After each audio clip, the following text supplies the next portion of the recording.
Thank you sir. उमेदवार अर्ज मागे घेण्याचा शेवटचा दिवस होता. आपल्याकडे निर्धारित वेळेमध्ये दुपारी 3 वाजेपर्यंत एकूण 7 उमेदवारांनी अर्ज मागे घेतलेले आहेत. उमेदवारी अर्ज मागे घेतलेल्यामध्ये सर्वश्री विश्वास पंडित मस्के,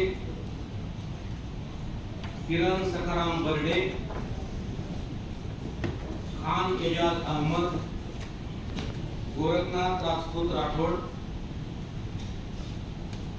जियाउल्लाह अकबर शेख, मोहम्मद मोहसिन, साहेब खान, याशीन खान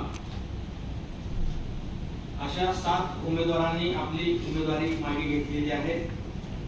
आपल्याला माहिती आहे उमेदवारी अर्जाची छाननी झाल्यानंतर आपल्याकडे 44 उमेदवार निवडणूक रिंगणामध्ये होते. त्यापैकी आज 7 जणांनी निर्धारित वेळेमध्ये उमेदवारी अर्ज मागे घेतल्यामुळे आता एकूण 37 उमेदवार निवडणूक रिंगणामध्ये आहेत. आता नुकतंच या ठिकाणी त्या सर्व उमेदवारांना चिन्ह वाटपाची जी प्रक्रिया आहे ती निवडणूक आयोगाच्या डायरेक्शन प्रमाणे नियमाप्रमाणे या ठिकाणी संपन्न झालेली आहे. सर्व उमेदवार या ठिकाणी उपस्थित होते. काही जणांचे सूचक एजंट पण उपस्थित होते.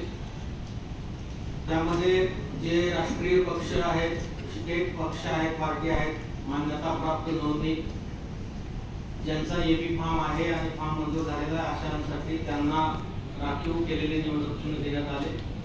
त्यानंतर नोंदणीकृत जे पक्ष आहेत त्या पक्षांच्या उमेदवारांना त्यांच्या पसंतीप्रमाणे चिन्ह दिले.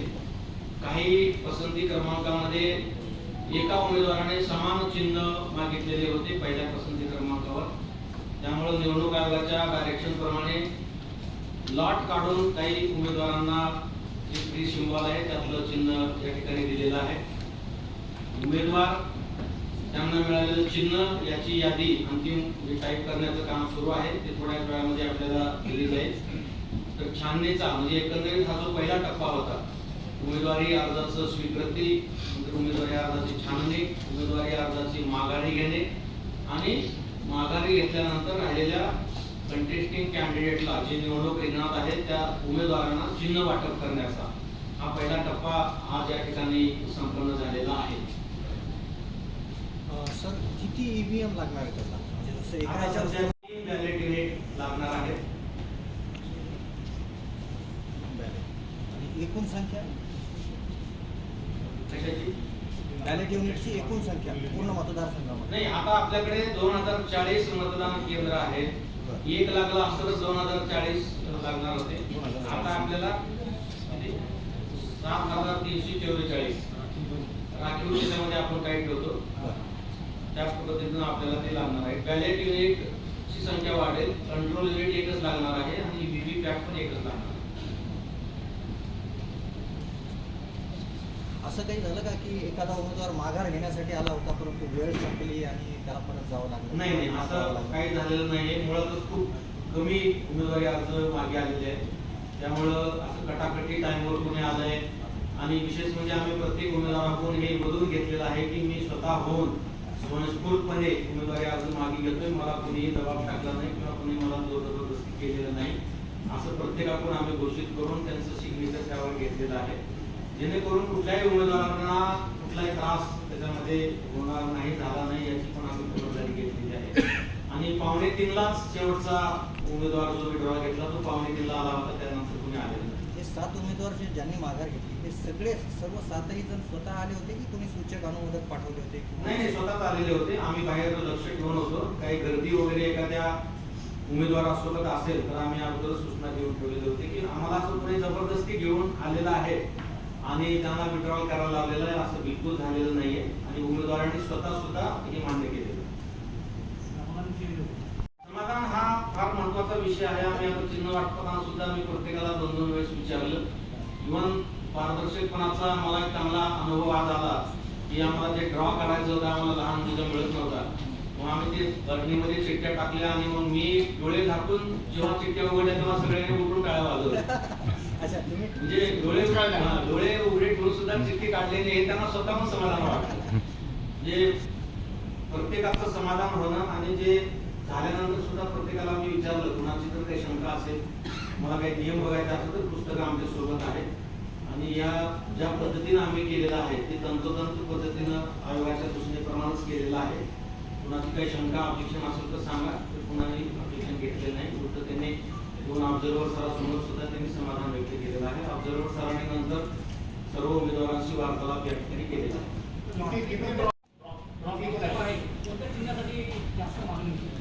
ऑटो रिक्षा रोड रोलर आणि कपाट 3 साठी आम्हाला चिठ्ठ्या टाकावं लागलं.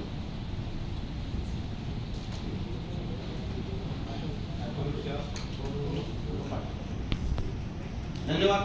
कसं आहे की जे उमेदवार आहेत त्यांना आपण मतदानाच्या याद्या ज्या मतदारांच्या याद्या आहेत या मागणी केल्यानंतर अपक्ष उमेदवारांना बिना फोटोच्या आणि राजकीय फोटोवाल्यांना फोटोच्या असं काही होतंय का?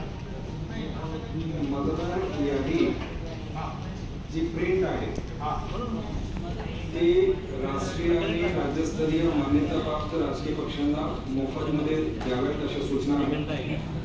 ती त्यांना दिली जाईल. याशिवाय ज्यांना कुणाला मतदार यादी हवी असेल त्यांना फोटो नसलेलीच सीडी देता येते. त्या सीडीमध्ये प्रिंट होऊ शकतात. फोटो नसलेली होय. त्याचा काय उपयोग? आयोगाचे गाईडलाईन्स आहेत. पक्षांना असे त्यांना असे असत नाही.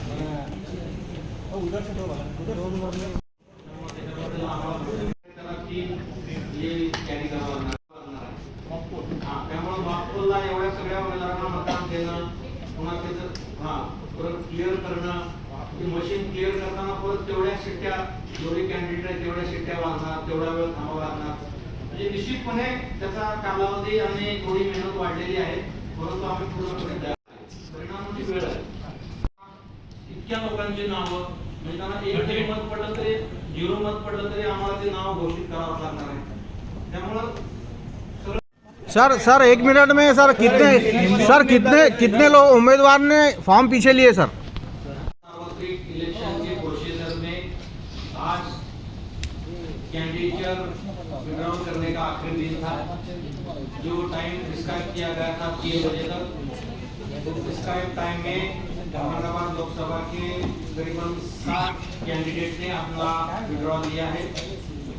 उसमें जो नाम है जिन्होंने अपना उम्मीदवारी पर्चा वापस लिया है उसमें सर्वश्री विश्वास पंडित मस्के, किरण सकाराम बर्डे, खान एजाज अहमद, गोरखनाथ राजपूत राठौड़, जियाउल्लाह अकबर शेख, मोहम्मद मोहसिन, साहिब खान, अफीन खान, ये 7 कैंडिडेट हैं जिन्होंने अपना पर्चा वापस लिया है.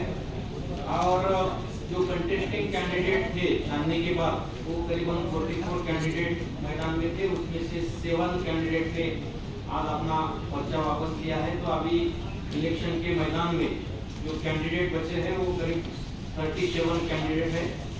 और जो पहला टप्पा जो था नामनिर्देशन पत्र दाखिल करना, उसकी स्क्रूटनी करना, विड्रॉल होना और अलॉटमेंट ऑफ सिंबल, ये प्रोसीजर का जो पहला टप्पा था इलेक्शन का वो यहाँ पे आज खत्म हुआ है. पूरे शांति के साथ, पूरे पारदर्शक के साथ ये दोनों छाननी, उम्मीदवारी आरसी लेना, उसकी स्क्रूटनी करना और अलॉटमेंट ऑफ सिंबल, ये सब प्रक्रिया यहाँ पे हुई है. अभी जो कैंडिडेट है उनका यहाँ पे ऑनरेबल ऑब्जर्वर सर ने गाइडेंस यहाँ पे लिया है. उन सब कैंडिडेट के लिए जो भी सुझाव या सूचना इलेक्शन कमीशन के थे उनको हमने आज दिया है. अभी बैलेट पेपर प्रिंटिंग, मशीन लगाना, ये जो आगे की काम है वो कल से शुरू हो जाएगा. सर ये उम्मीदवार ज़्यादा है तो ईवीएम ज़्यादा लगेंगे, कितने लगने वाले इसमें? जो कैंडिडेट इलेक्शन मैदान में है उसके मद्देनजर रखते हुए हमको 3 बैलेट यूनिट लगने वाले हैं. और 3 बैलेट यूनिट पे ये मतपत्रिका डिवाइड हो जाएंगी. वो मतपत्रिका लगाने का काम जल्दी ही शुरू हो जाएगा. बैलेट यूनिट का जो अवेलेबिलिटी है वो है पूरी बिक्री करने की बात. सर रिजल्ट भी आने में देरी लगी निकाल?